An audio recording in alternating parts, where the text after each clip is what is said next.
Hello and welcome to Books Up Close. I'm Chris Lloyd. This is the close reading show for writers, readers and language nerds. In today's episode, I talk to Danielle Cameron about Joan Didion's essay Goodbye to All That from her collection Slouching Towards Bethlehem. Dr. Danielle Cameron is a British Mauritian writer and academic based in London. Her research focuses upon the interrelationships between the writing of age in literature and sociological developments. From September, Danielle will be a fellow in interdisciplinary social science at the London School of Economics. Welcome, Danielle. Thank you so much for having me. So, for listeners, we're going to do something a little bit different for a couple of episodes where I talk to scholars that I love and admire and I like their brains. And we're going to talk about a text or an author that is not around anymore, that I can have this conversation with them. So this is why we're doing it this way. And Danielle and I have talked about Joan Didion a few times in the past, but never fully explicitly. We've never got into the details. So today is that day, listeners. We're just happening to record it and you can listen in to our rambling conversation. We're going to talk about the opening of the essay because I think it makes the most sense to listen to it from the very beginning. We're going to talk about the first two paragraphs. But before we get to that, Danielle, usually I ask this to the authors whose work I'm reading with them. But what are your thoughts and feelings about close reading? So yes, of course, similar to a lot of your previous guests, I really love close reading. And I think it's one of the most fun things to do. But I do also recognise that there are past versions of myself that would be like, what do you mean it's the most fun thing to do? I've always loved reading. I've always identified as a reader, but I think the context under which so many of us get introduced to the term close reader or close reading is within education. It's within the context of it's going to be an activity that affords you a grade, right? Mm-hmm. And it ignores the fact that those kids that have grown up loving books like I was that kid, we've been close reading all this time. And it's been part of what we enjoy outside of our own structured education time, structured whatever time. But when we're taught that it is an activity that abides by a certain set of laws and metrics and grades, it really can suck the fun out of it. And I think that was true, especially when I was very, very anxious teenager around GCSEs and A-levels. I was like, I must do this right. But a passage and a kind of path of development that I've experienced for myself in relation to close reading over the course of my time in academia up until this point where I'm about to start my first full-time academic role, right, teaching and writing, is close reading ultimately is a form of play. And I think once I started gravitating back towards that notion, returning to that childlike joy with reading and being a reader, away from it being something that's solely for grades, that liberated me a lot. So I want to return to that notion of it being a form of play. I think close reading is, previous guests have also remarked, a form of collaboration between reader and author, right? But it's also this unstructured time with the text. So I say this as somebody who has grown into interdisciplinary research. I know I've always been that. When I look back, I can see I've always been that, starting from undergrad when I was being told during my English literature degree that I was too political. I was too concerned with history and how that can enrich how we read a text. So, and as Chris has called me once, more than once, I am a historicist. So I really do like seeing a big picture, and I think that still needs to exist.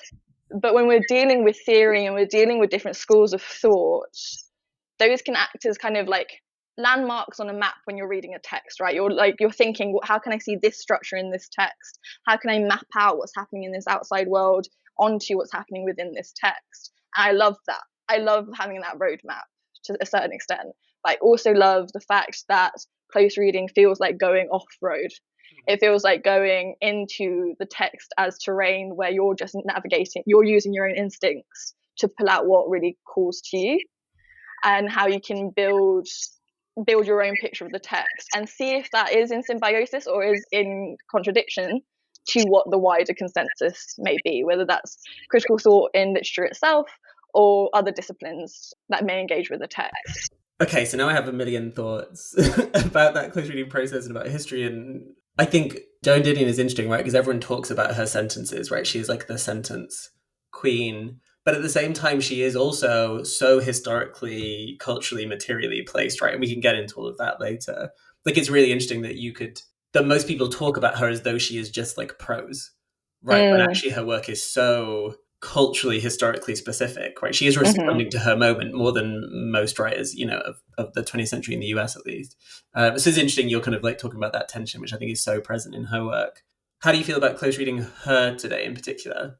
I'm really excited to be close to reading non-fiction with you today. I'm really excited. Like, aside from Joan, I'm excited to read Joan. Of course, I am. But I'm excited to be reading a passage from one of her essays rather than say one of her novels, or even one of the scripts that she co-wrote with her husband, for instance.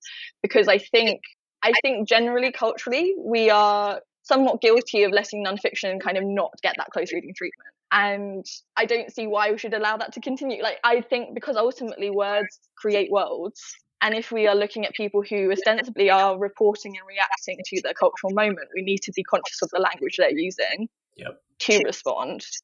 So to that end, I'm really excited, and also relating back to how I was talking about how different disciplines have informed and do inform my literary kind of practice, and how I even approach teaching students across all different disciplines. I love reminding people that disciplines are what we call disciplines, quote unquote, are ultimately different ways of telling stories. I don't want that to sound super general, but ultimately, even if you think you're sitting in a school of geography versus a school of literature, we're still using words and language and using research to tell a story about the world and try and improve people's understanding of that. So everything, I am an advocate for everything deserves close reading. We really need to pay attention to the language we're allowing to create the world and to identify the present at the same time. Yeah. I don't think actually listeners need to know anything about this essay. I think the opening really tells you everything you need to know. So I don't think we need to give context. You can look up when the essay was written if you really want, but like I think you'll get a sense quite quickly. Are you okay to read it for us? Okay, so the beginning of the essay, Goodbye to All That. It is easy to see the beginnings of things and harder to see the ends. I can remember now, with a clarity that makes the nerves in the back of my neck constrict, when New York began for me. But I cannot lay my finger upon the moment it ended, can never cut through the ambiguities and second starts and broken resolves to the exact place on the page where the heroine is no longer as optimistic as she once was. When I first saw New York, I was 20, and it was summertime, and I got off a DC-7 at the old Idlewild temporary terminal in a new dress which had seemed very smart in Sacramento, but seemed less smart already, even in the old Idlewild temporary terminal, and the warm air smelled of mildew. And some instinct, programmed by all the movies I'd ever seen, and all the songs I had ever heard sung, and all the stories I had ever read about New York, informed me that it would never be quite the same again. In fact, it never was. Sometime later, there was a song on all the jukeboxes on the Upper East Side that went, "But where is the schoolgirl who used to be me?" And if it was late enough at night, I used to wonder that. I know now that almost everyone wonders something like that, sooner or later, and no matter what he or she is doing. But one of the mixed blessings of being 20 and 21 and even 23 is the conviction that nothing like this, all the evidence to the contrary notwithstanding, has ever happened to anyone before. Of course, it might have been some other city had circumstances been different, and the time been different, and had I been different.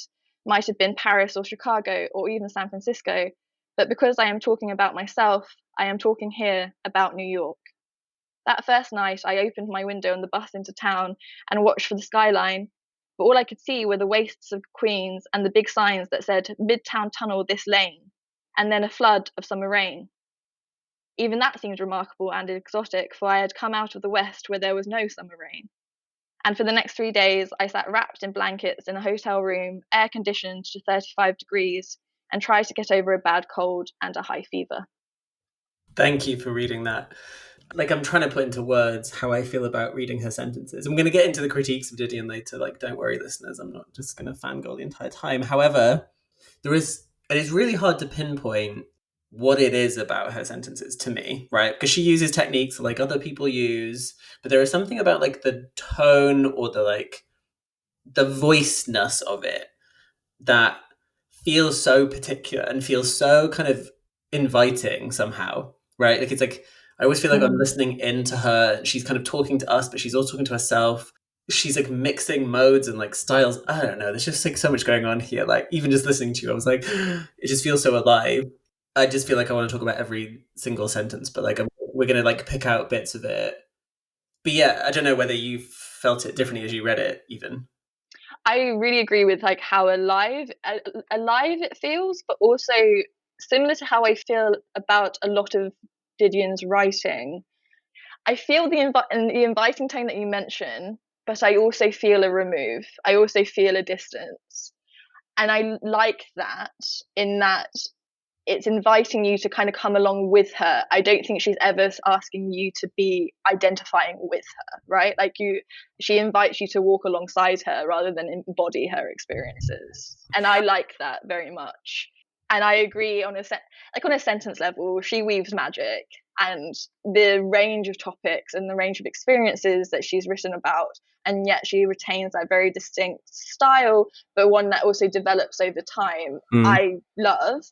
I also remember when I first kind of really went into learning more about how she thought of herself as a writer, once I realized the kind of discipline with which she writes, which I appreciate we'll talk about later, I was like, oh, okay, cool, that's reassuring. Because often, especially when I was like younger, I would be like, oh, you must be born with this ability. And again, we can get into the debates around what quote unquote talent is and to what extent you're born with it and you're not. But the fact is, she worked really hard at her writing, and I think that is encouraging to somebody who wants to write.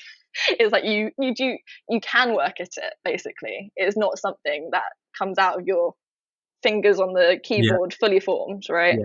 Yeah, you're right. There's like lots of tensions there. Like, 'cause everyone always talks about like the kind of coolness of her prose, right? And by cool, they mean like cold, right? Not, yeah, you know, like the detachment is both like she's looking down on you, kinda, but also there's like a detachment. But I feel like she toggles back and forth, right? Because that first sentence, it is easy to see the beginning of things and harder to see the ends. And you're like, is that true?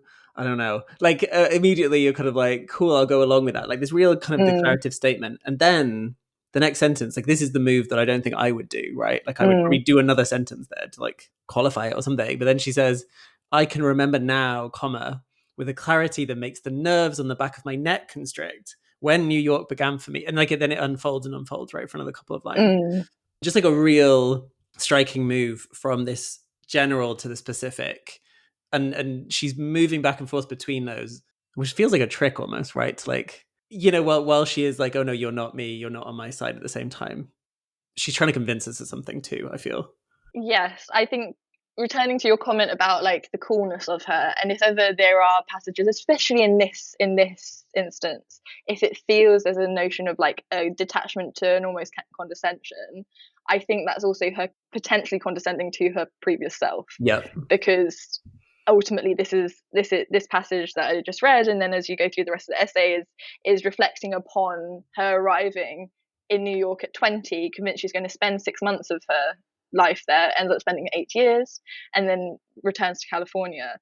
And I think this passage is the beginning, and it is a very strong example of her trying to make sense of who she was when she arrived, and using that hindsight, that retrospective kind of view perspective, to be able to narrate herself in a way she wasn't able to when she was young. And that includes her kind of basically not, well, struggling to relate to who she was at 20. Yeah. You get what I mean? And that kind of that detachment.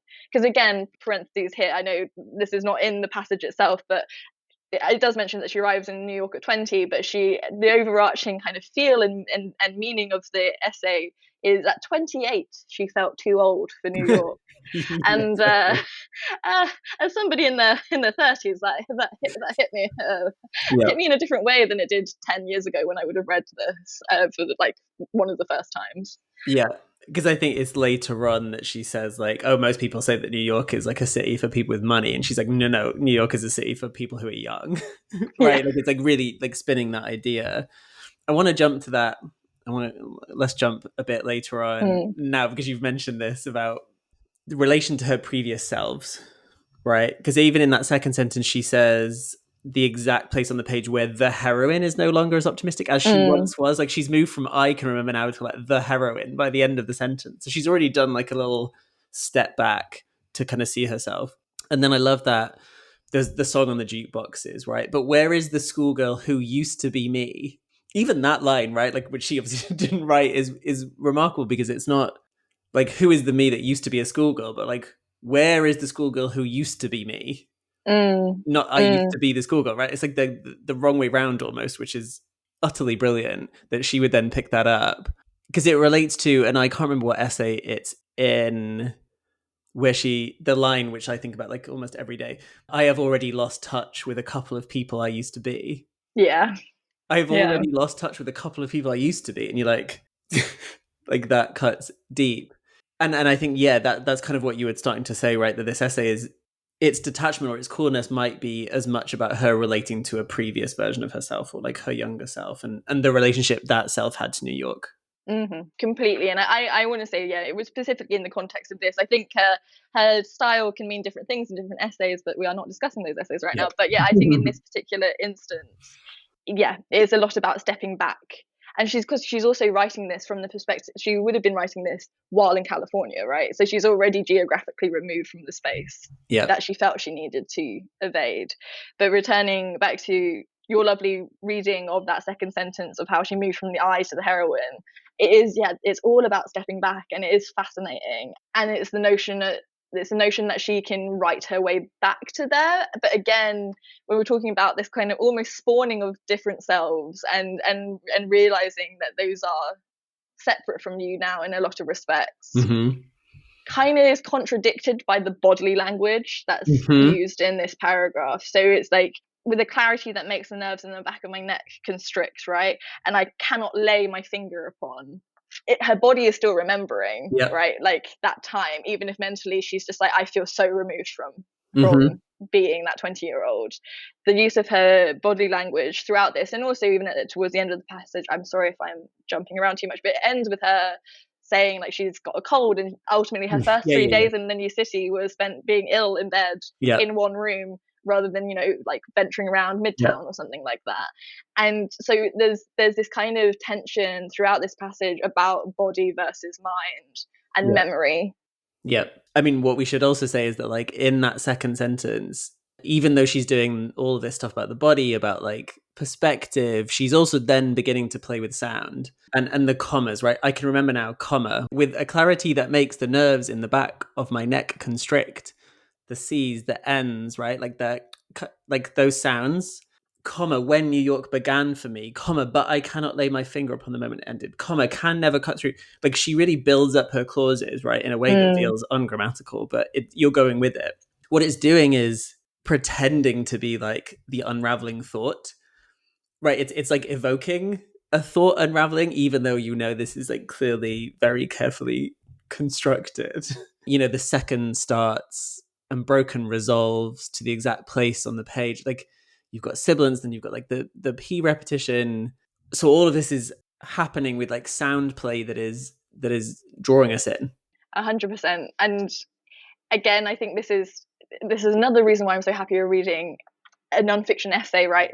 Because still looking at the use of sound and the use of play in that regard, and how we are ostensibly reporting on a city, right? Reporting on a quote unquote real place. Yep.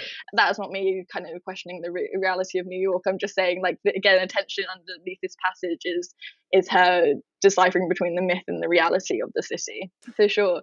And in terms of when you're talking about that very crafted unraveling of thought, I then obviously would love to move to the third sentence, which is really hard to read out loud because there are 7 commas. And also something that it also does something that she doesn't often do, I don't think, which is repeat phrases. So the repetition of old, Idlewild, temporary terminal.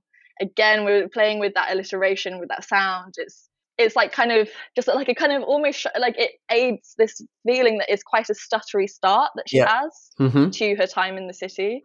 And then this unraveling, and in the case of this third sentence, the way that she uses commas to kind of pull through this continuity, but also really in their own kind of sets of commas and stuff, embalm the different influences that she has in regards to the city. So after that second mention of old, Idlewild, temporary terminal, we then get mentions of programmed by all the movies I had ever seen and all the songs I had ever heard sung, and all the stories I had ever read. So again, quite sensory language there as well. And in terms of like, it's all been these external influences that she has to contain in this one sentence. Yep. And that speaks also to a feeling of overwhelm as Yeah. well. I think it's an unraveling, but also this kind of like saturation of feeling, and being overwhelmed with the notion of, right, I've read about this place, Yeah. and I've seen it represented in on the big screen, and all of these influences that I've chosen to take into my life, but now I'm in the belly of the beast almost, and what does that mean? Yeah, like that's in that line is where she really sets up the idea of New York not simply as a place, like a geographical place, but also like a space of culture, influence, construction, image, all of these kinds of things, right? Which I know you're super interested in. But like yes, it's myth and reality, but it kind of seems like there is no New York outside of its representations, right? Like I kind of what you said earlier, but kind of almost like to push back that she's kind of postmodernist in a kind of way here, in that like all there is like the image of the place, and she's the same about LA too, right? It's not like she doesn't say that there, but it's almost like the only access to the city is through all of these other kind of cultural texts. And I wonder whether that is like, maybe that answers the question I had, which was the second line.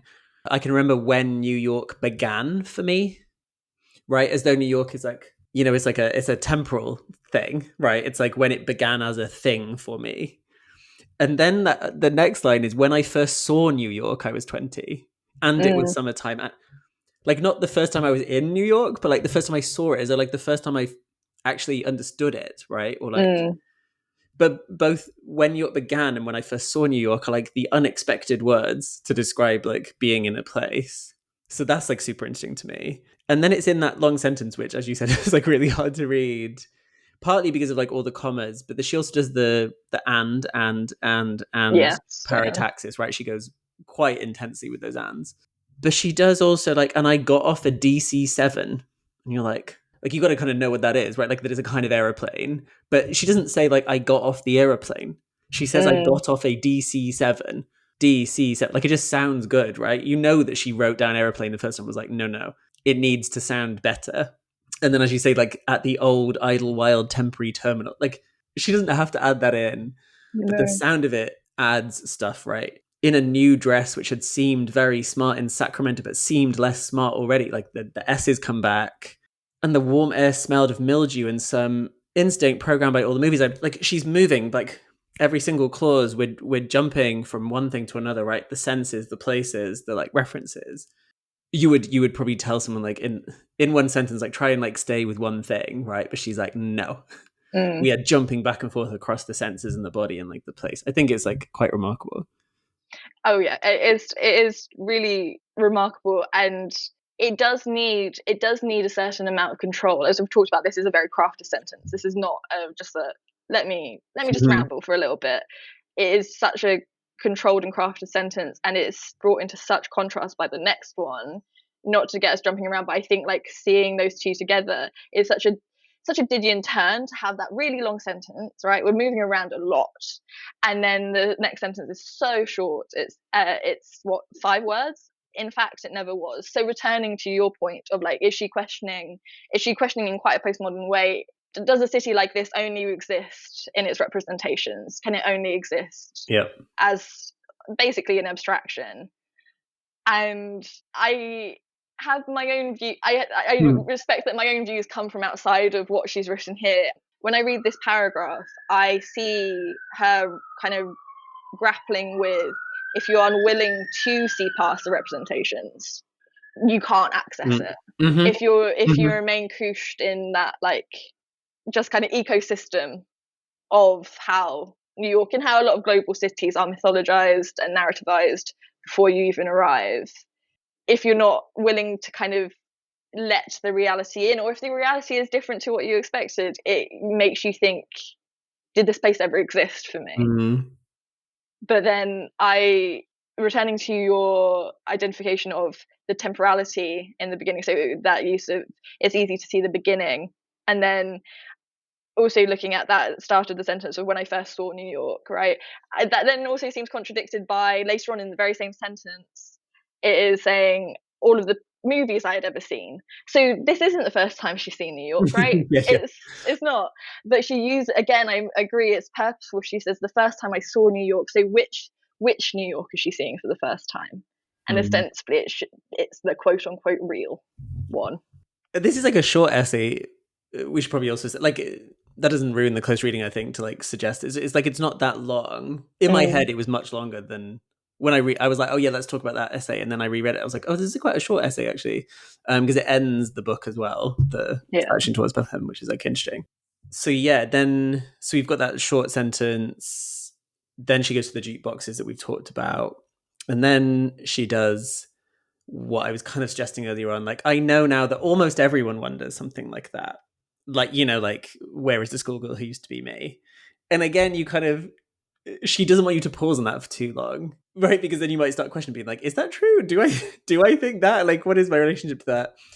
Because she says, I know now that almost everyone wonders something like that sooner or later, and no matter what he or she is doing. But one of them, so again, right, those commas are really dragging us through the sentence. Like, she's not slowing down too much. But one of the mixed blessings of being 20 and 21 and even 23 is the conviction that nothing like this, all evidence to the contrary notwithstanding, has ever happened to anyone before.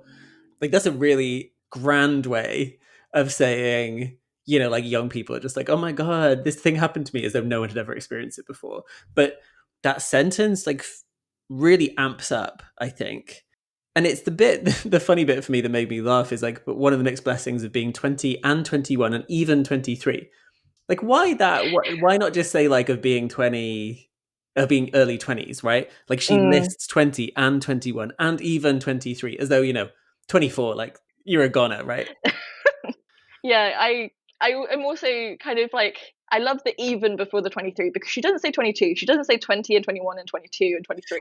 It's not that kind of like boring a listing, but it's like this kind of like pop of literally naming ages where you still have this kind of energy of like youth to animate you believing that I am experiencing this emotion for the very first time. Nobody else has ever experienced ever before. And I mean, I love that melodrama, don't get me wrong, but her again use of ands. So in a different version of this opening passage, there could be so many more commas, and it could just be like, it could be so many different lists in that kind of very like staccato way of using loads of commas. Instead, she's still using a lot of commas, but she's also using a lot of ands to really draw out how long that stage of life can feel.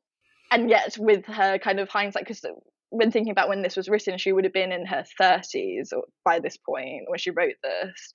And so she, like, with this hindsight, she's kind of narrating it and using and literally spelling out those ages and using that even 23 to be like, that felt like a massive time, but ultimately no, it was a flash in the pan, like, almost.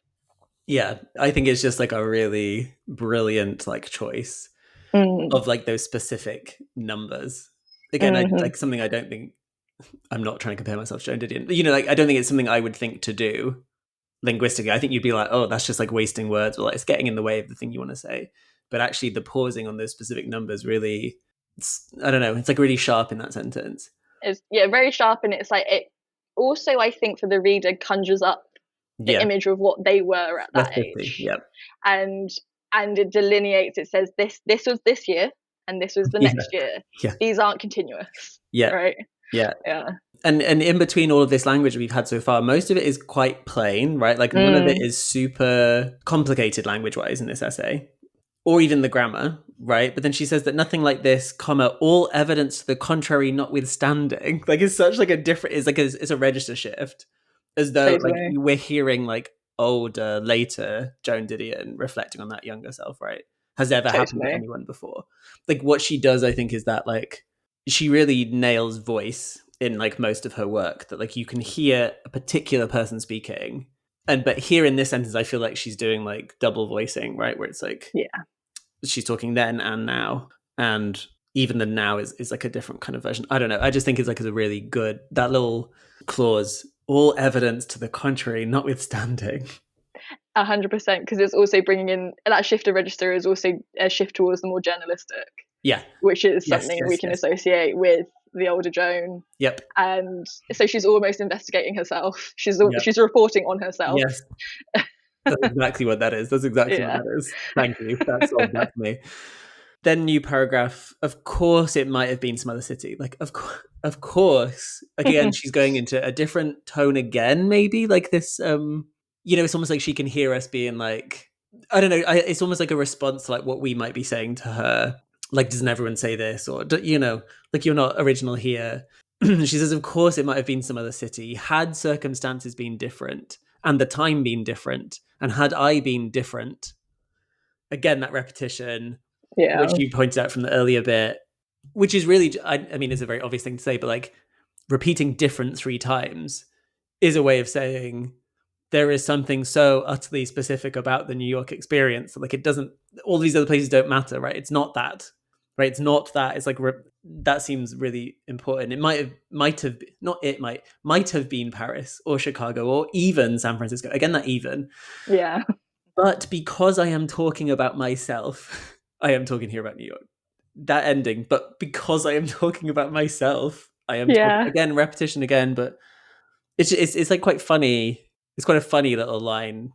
It's a funny little line, but it also captures the ineffability of what it means to have such a unique experience. Like, and I think implied, or what one can infer from that listing of might have been Paris or Chicago or even San Francisco, is that there will be a unique experience set to each of those major cities as well. Yeah.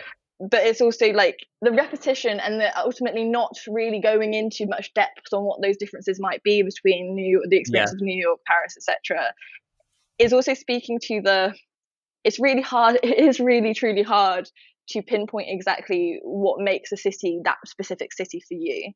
And for me, I'm reading New York for Joan Didion as the kind of cauldron within which she seems to feel like she either came of age or failed to come of age in certain respects, right?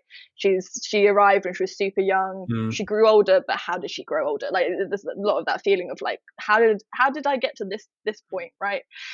And I say this also with the kind of wider context. I know I should be sticking closer to the text, but in terms of where my research stems from as well, obviously, as you mentioned, I have this interest in New York, and my whole PhD thesis is on representations of New York and its relationship to age, in relationship to how we write about adulthood in particular, and how we can think through adulthood as defined through marriage, mortgage, and career as this kind of neoliberal construct that has been sold as a norm for the last 50 years almost. And Joan's writing here precedes that, but it's showing the kind of circumstances within which cities have always been held up as places where you go to find success or find yourself, or it's where adults, quote unquote, should go to fully become themselves, whatever that means. And so that's why she, in this sentence, this kind of, had circumstances been different and the time been different, had I been different, then of course she would have had a different coming of age or a different kind of experience of early adulthood. But no, this is very particular to this city. And that is why her feelings are so intertwined with the city in such difficult ways. Because ultimately she's like holding up a mirror to the city in a way that's holding up a mirror to herself and how she feels about herself. Yeah, and maybe that's something about the title, right? Goodbye to all that. Right, like there's something elegiac about the essay too.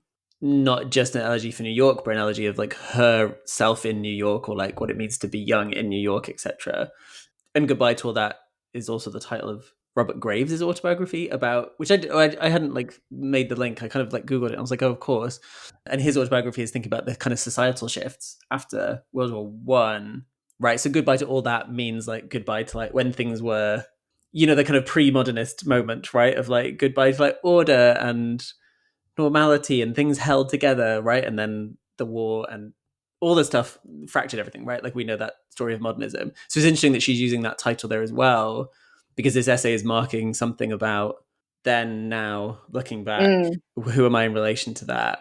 And I think there's this really good line, the next bit that we listen to you read, that is like quite funny in a way, right? That she like gets caught in the rain and then she can't turn the air conditioning off in her room, and she doesn't want to ask anyone because she doesn't know what to do about that, and then gets a cold and a fever.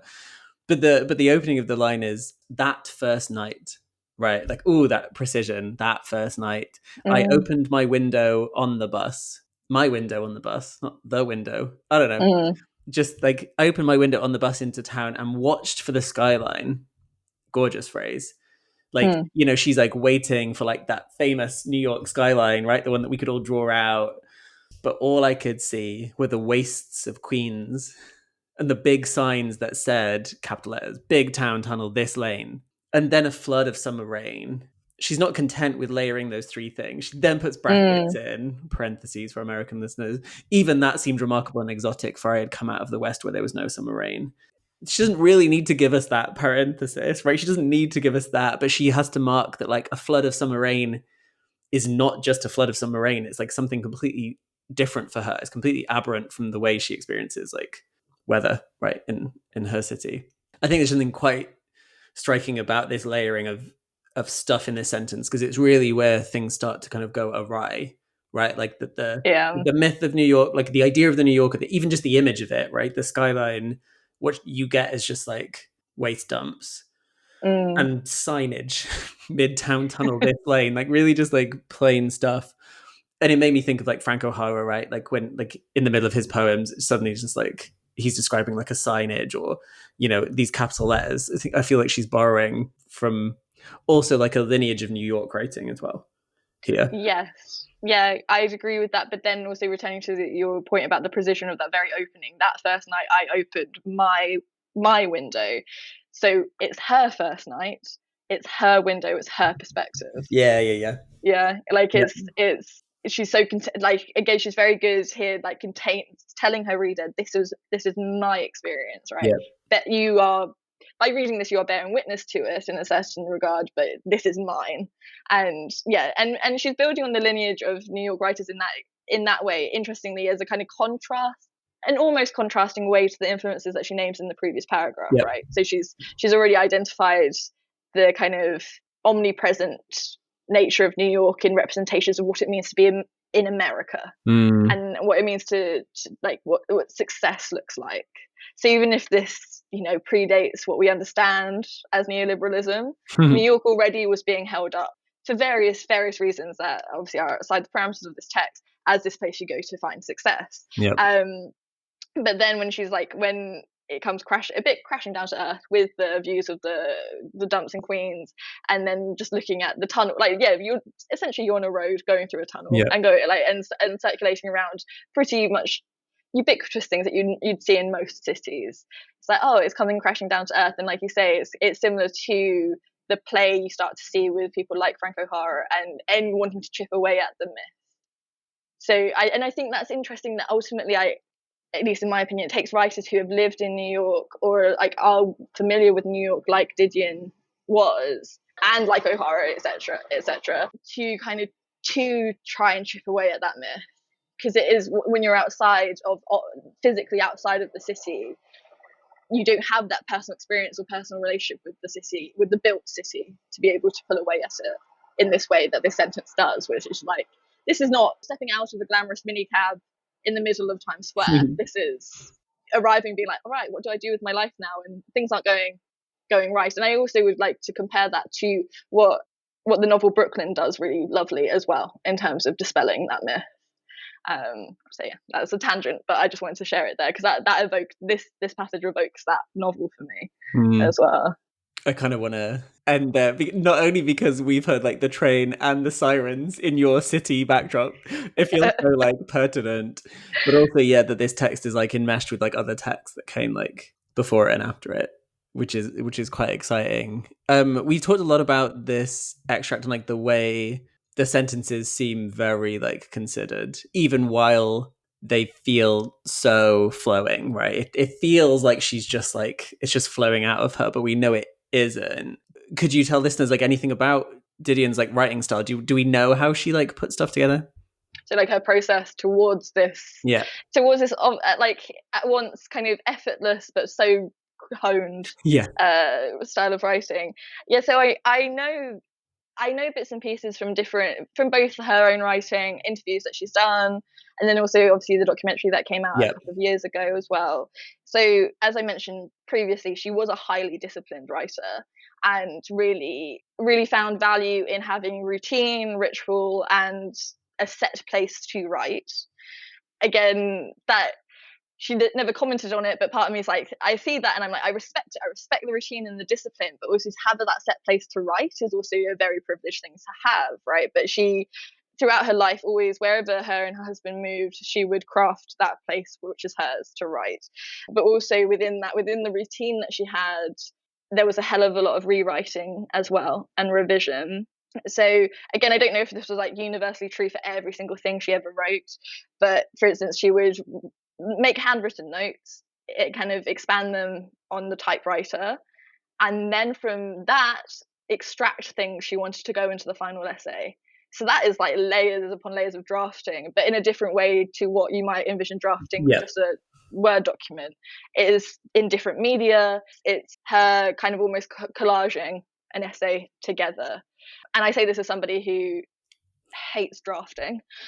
I edit as I go, and that's always been the way, and that was a battle throughout all of my writing to date. But her patience to handwrite versions, type versions, cut up versions, and then stitch them back together, fascinating. And also, obviously, embedded within that rewriting and kind of revision process is her crafting those sentences. So deciding which ones will stay as they were, or which ones need kind of 7 different commas in them or not. And I also was like revisiting interviews from her recently, and I listened to her telling the anecdote of how she taught herself how to type by typing out passages from Hemingway. And I think you can see, like, if those were kind of the very early influences for her, I think you can see that coming through in her writing all the way, especially her essays. And in terms of also that kind of removed narrator, right? Like, I am an observer, but I am also a writer. And again, I know we're going to get there's a tension there that sits uneasily with me a little bit in terms of how much did Didion see herself as somebody who could, or see herself, or even see writing as something that could intervene into a situation rather than just being a record of it. I'm going to pin Hemingway for 2 seconds. It's making me like that revision and rewriting and like taking bits out and like moving around, like that is really interesting on the kind of craft level. The other thing, and I was looking up this morning because I forgot where it was, but it was in Blue Nights that she talks about writing process when she's making those handwritten notes, that sometimes she's just making like marks on the page is what she says. I can't remember like the wording, but she'll put like X's down instead of words. Like she'll know that a word that goes there needs to be 3 syllables, right? She's working like on syllable level, on like rhythm. And most writers will be like, oh, I want a rhythm in a sentence, right? Like I want to think about how the thing flows, which is one thing, right? And like poets do this a lot. But she's saying like rhythm is coming before the words. Like most of the time she's like, I've got these ideas, I've got stuff, but like at the sentence level, I know what the rhythm needs to be. And she says something like, I let that rhythm tell me what I was saying, right? So it's like the rhythm is leading her to the words or to the content, quote unquote. And that seems like super interesting to me, that like she might put a single X or like 4 X's, and she's like, well, that word needs to be longer, it needs to have like beat to it. And like typing out Hemingway is like interesting in that regard.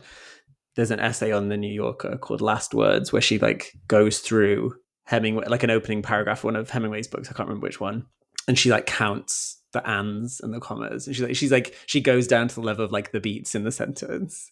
Which, I don't know, there's something about me that makes it sound like writing is all just technique and not like the ideas almost, right? Like there's a weird tension there that it's like actually all I'm doing is just like transcribing sound and rhythm, not, do you know what I mean? Like rather like as though language is like detached from it. And I don't think she would say that, but it kind of sounds like all this is just like technical, not emotional, intellectual, aesthetic or anything.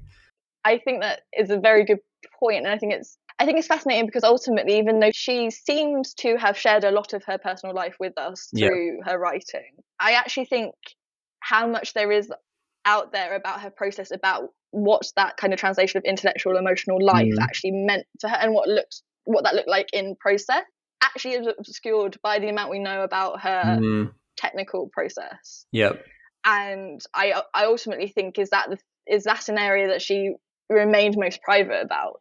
And again, coming back to what I was mentioning right towards the beginning of this episode, is like what instincts and what instincts are then translated into quote unquote talent are we inherently kind of born with or develop over our lifetime without trying to hone skills that we can in terms of like revision and rewriting. I wonder whether, because I don't want to say she definitely was or anything, but I do wonder whether Didion was just a writer who knew the kernel of the idea she wanted to get out there very, very quickly. She knew that, but she wanted to, in that kind of constrictive expansion technique that she had, she was like, I want it to sound and look and feel a certain way. Yeah. It was not enough for her to just write it as, say, a stream of consciousness, right? But again, that brings in notions of journalism, because ultimately the movement that she was tied into and one of the pioneers of with being new journalism, that is part of journalistic writing, is you have the information you want to convey, but you want to convey it in a very particular way, right? I would love to talk about new journalism with you, but like that, I feel like that takes us away a bit too much from the close reading, and I'm trying to be disciplined as a close reader, but it's really hard. I realised the other point I wanted to say. So like this, her attention to detail, down to like the granular towards the syllable level. I think, again, if we're thinking about her as a writer who can identify what she's wanting to communicate very quickly, but ultimately takes her time with how she wants to communicate it. I think going down to the syllable level, and I know this may just be influenced by the passage and the essay we've been talking about today, I think that also comes back to the bodily sensory language we saw in the passage today.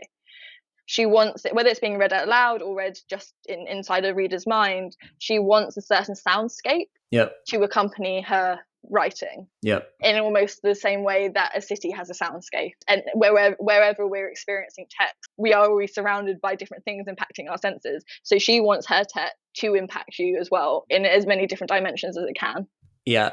This is where I want to ask the thorny question then, if we're talking about like impact and like her placement. Like, we are both big fans of Elaine Castillo, and in her book How to Read Now, she has an essay or a chapter, I guess, on Joan Didion that is probably like one of the clearest, and probably one of the first for me anyway, proper critiques of Didion's work at the level of Didion's weird, by weird I mean dubious, problematic kind of racial politics that seeps into the text, right? Whether it's explicit racial politics or just the way it like is part of her viewpoint and the way she writes, right?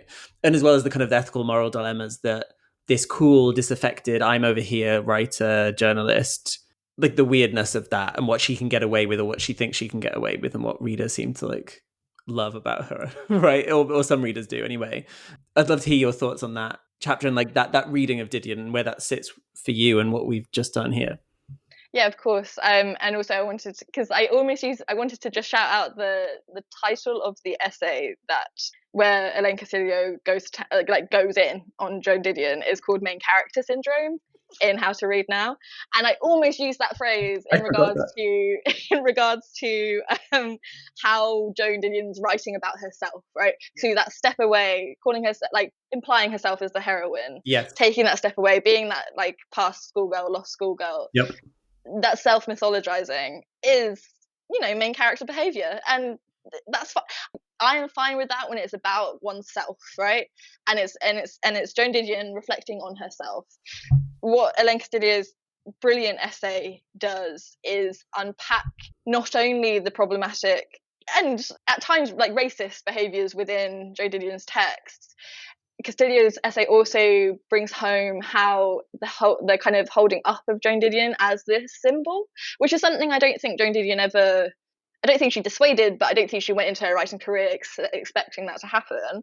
But Elaine Castillo really unpacks like how if we continue to hold up Joan Didion as this epitome of cool and what being a cool girl writer means, then we risk replicating these dubious problematic tensions through the writing of not just America, but more broadly America, like the Empire of America's impact on the world. And I also think, I remember when I first read that essay, Main Character Syndrome, and it felt weirdly liberatory to read that, because I say that as somebody who's grown up admire. I think the thing is, I would always say I admired Joan Didion's writing, and I really admired her. I still really admire her career.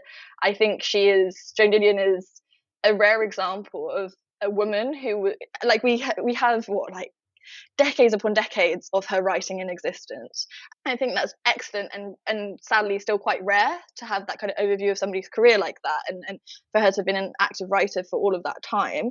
But when I say I found reading Main Character Syndrome strangely liberating, it just, Elaine Castillo put into language stuff that I'd felt, but never dwelled upon, never allowed myself to dwell upon when reading some of Joan Didion's work. And like her kind of, when she writes about Hawaii, for instance, and that's another thing that's tackled in Main Character Syndrome, is Joan Didion is like, well, I'm not going to talk about these people over here, their experiences. I'm not going to like narrativize that. I'm not also, like, ultimately I'm not interested in writing about that. And sadly, as a woman who is not white, I have grown quite used to seeing that happen in different texts. It's not just Joan Didion who does that. And Joan Didion, especially in the writings of the 60s and 70s, especially when I was younger, I'd be like, well, it was a different time. It's not like she's writing now and doing that. Somehow that makes it better. I don't think that's necessarily true, but younger me would have thought like that. I was like, different times. It is what it is.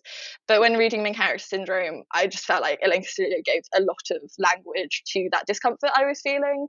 And this discomfort, but also this resignation to how I identified, or like kind of helped me kind of unpack how I'd become resigned to this illusion of non-white experiences in quite canonical texts. Yep. Right.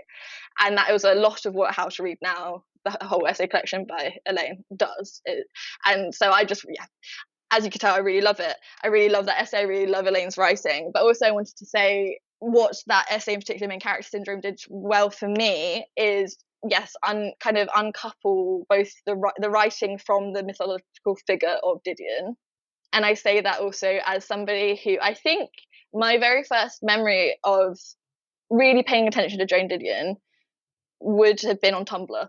And that will help people situate me in my which generation is she? Oh gosh. So as if we didn't know, Danielle. And so I think I would have heard the name before, probably, but I think the first time I ever paid attention and like sought out Didion's work was when I was like 17, and that would have been, seeing something that had got a lot of reposts on Tumblr, and that stereotypical image of her with the big sunglasses, looking like, yeah, again, kind of disaffected, or not disaffected, like just cool within chaotic situations. And I think, again, that's another way in which Joan Didion really intervened in a very masculine culture, was showing herself as a woman who is not, stereotypically emotional about things, or all of those like horrible sexist stereotypes. But then I think the image that was promoted to me, and the image that I first received, and the first impressions I had of her work, we allow that kind of win for women and gender stereotypes kind of override or obscure the not good elements of her writing in regards to other racialized ethnic identities. Yeah. There's a perfect summary, and like, yeah, the essay really just like was a gut punch, and I felt like very uncomfortable with myself, almost quite ashamed that I had let Didion's prose kind of like cloud my eyes a little bit to like the weirdness that was going on in there, right? Like I feel like with most writers, I'm very like hyper alert to weirdnesses, right? Like I feel like I've trained myself so much that I'm going to be like, that feels weirdly whatever, right? Like racist, transphobic, you name it. Like I can just smell it coming in writing. I can just like see it. But like there's something, again, maybe what we've been talking about, the kind of like the smoothness of the prose, right? And the image that she cultivated, and that has been cultivated by the culture around her, that stops us from looking closely. And I think How to Read Now, that book is a really good, she does this with like multiple writers, right? But like the how we should read now, that argument of that book is like really attentively, right? Yeah. Like especially in our kind of contemporary moment, which is, why I've done this podcast, right? Close reading is needed because everyone loves bloody large language models and, the evacuation of meaning, right? And like, it's like, no, we need to like reattend to meaning. because this is how the planet ends, right? If we don't do that. Sorry to get too grand there.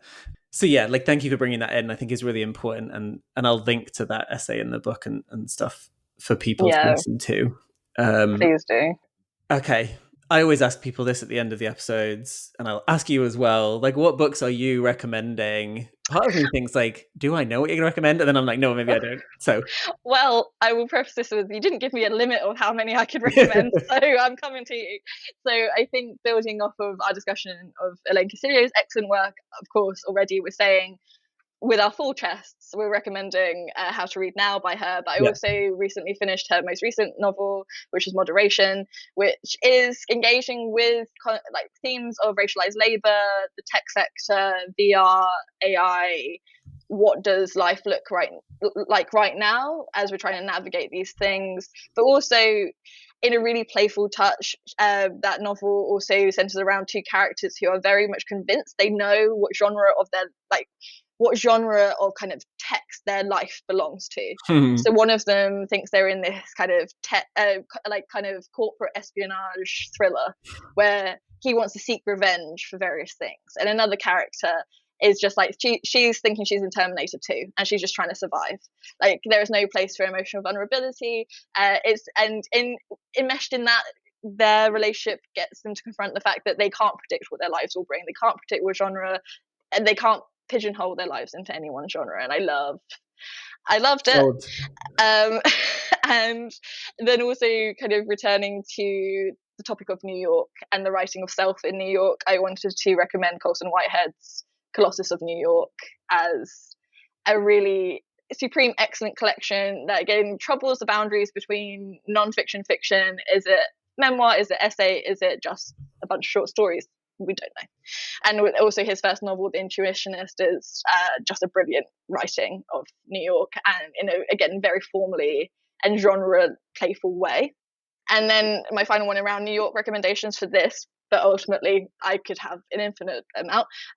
A recent novel was The Life of the Mind by Christine Smallwood, which is just a really good gut-wrenching look at the life of an adjunct professor, and looking at what it, again, a theme, kind of a common theme between this book and Moderation by Elaine Castillo is thinking, what does labor mean in millennial and Gen Z life?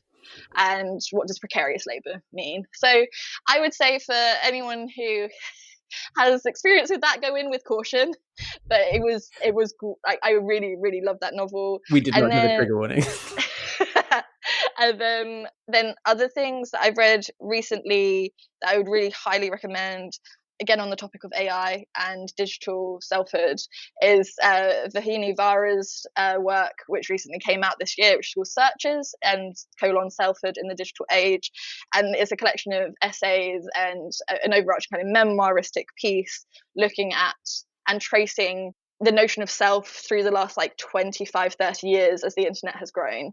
And one of the chapters that really got to me in a way that I did not expect was her looking at her Google searches as material for understanding who you were back in the day. And I just I loved it. She also, at intervals within the book, she's conversing or appearing to converse with an AI and getting them to feed back on what she's written so far. It's a fascinating book. And so the final book that I'm going to recommend that I've read recently is a collection of personal essays centered around Mauritius, which is where my mum is from. And that book is called A Portrait of an Island on Fire by Ariel Saramandy.